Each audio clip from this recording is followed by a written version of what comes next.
the return of Manchester United's all-time greats, an absolute football genius at his prime that he's currently living. Steve Bruce coming back. Oh, he was treated like an absolute legend. Oh, I mean, the reception Brucey got on his return to Old Trafford. Yeah. I don't think you'll see a better return for a former Man United player. They were the Chelsea, Viva Brucey. We love Brucey. We love Brucey. Obviously, we are talking about the return of Cristiano Ronaldo in the Premier League 12 years after he last played a game for Manchester United. And his debut didn't disappoint. I did 2 goals. I call that very disappointing in my mind. He still looks like a very decent signing. I'm sure he'll deliver. Yeah. He'll help us along the way. I've had this question. Right, I'm going to sound stupid because it's probably been explained, so I've just never seen it. Why does he say sir?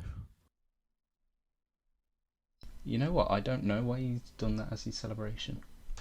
He brought it out, I feel like 2012, 13 time. I think he's been doing that. Maybe a little after at Real Madrid.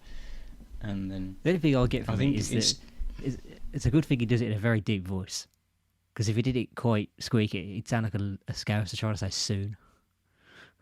Yeah, soon. I think it's Portuguese for yes, like he's just that happy. So he's just going, yes! Which, like, imagine if like listening, they can confirm it for us. I would love that. Definitely so. Lively first half for United, creating a lot of chances, which was expected from that front five of Pogba, Bruno, Greenwood, Sancho and Ronaldo. The whole atmosphere of the game just felt nostalgic. Like it felt like an early North or late Northies game.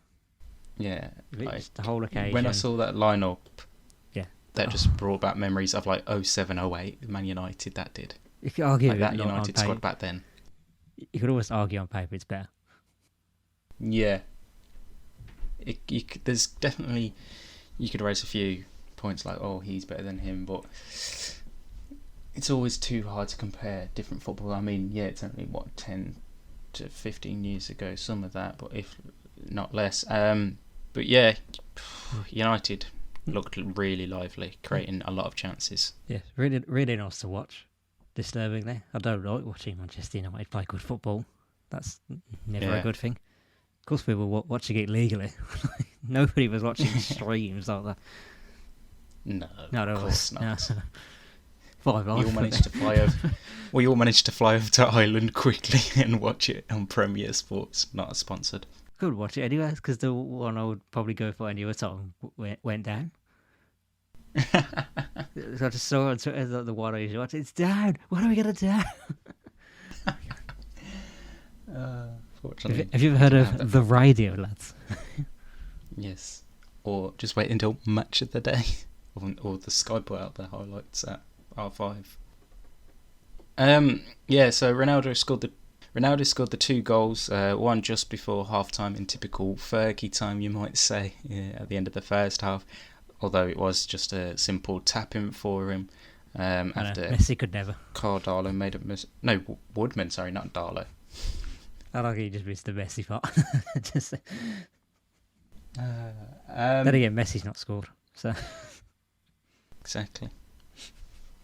Who's the real winner? Exactly. Second half, United again looked lively, but they got exposed on the counter-attack, which I think was Newcastle's plan for that whole game, was to attack United on the counter-attack, because they had pacey forwards going forward. Obviously, you got Alan Saint-Maximin. Less of the plural. No, forward. Right. Well, yeah, you got Saint-Maximin, and then the wide players of Miguel Almiron and Joe Willock was busting forward. And Joe Linton, he was struggling to even get in the box. I think I could have walked past Joe Linton and still got in the box before him. Yeah. It was on Match of the Day, they were highlighting it. Though it's every time Almiron puts the ball in, you just see Joe Linton like on the 30-yard line. Yeah, and then, for the goal, Javier Manquillo, who started his run on the edge of the Newcastle box, managed to get to the Man United box before Joe Linton, who was further ahead of the pitch than him. For that absolute champagne football goal that they scored. Yeah, I mean, credit to Newcastle, although he obviously goes against the perfect script for Man United, not conceding and winning Poor by Rafael 4 goals. Varane was destroyed by Alan Somax. My Gucci headband is worth more than your 5 Champions League winners' medals. That lead only lasted a couple minutes though, because Luke Shaw played an excellent ball forward to Cristiano Ronaldo to get his second of the game. The second he made that run, I thought, right, you give him the ball, he scores. And yeah, that's exactly what happened. Yeah. Like, it was so perfect, their ball as well, because it's not like Ronaldo had to stop and then continue his run. Like, he took it in his stride. Yeah, and then shamed Freddie Woodman again in the process. Yeah. And then United turned clinical in the last 10 minutes, scoring 2 goals. Bruno Fernandes scored an absolute worldie, making sure he's not forgotten about. So this is literally going to be the story of the season. Ronaldo's going to do all the limelight, and then Fernandes is going to say, and what? And what? Yeah, I can still do stuff. And in stoppage time, Jesse Lingard even scored. Is it even Lingard? Yeah. Jesus Christ. You know it's a bad day for you when Lingard's scoring. No, because he's an unreal player now. I mean, that whole build-up play for that goal, though, was lovely. Oh, Martial. He's proved his place in the Yes. squad just for that dummy alone. Yes.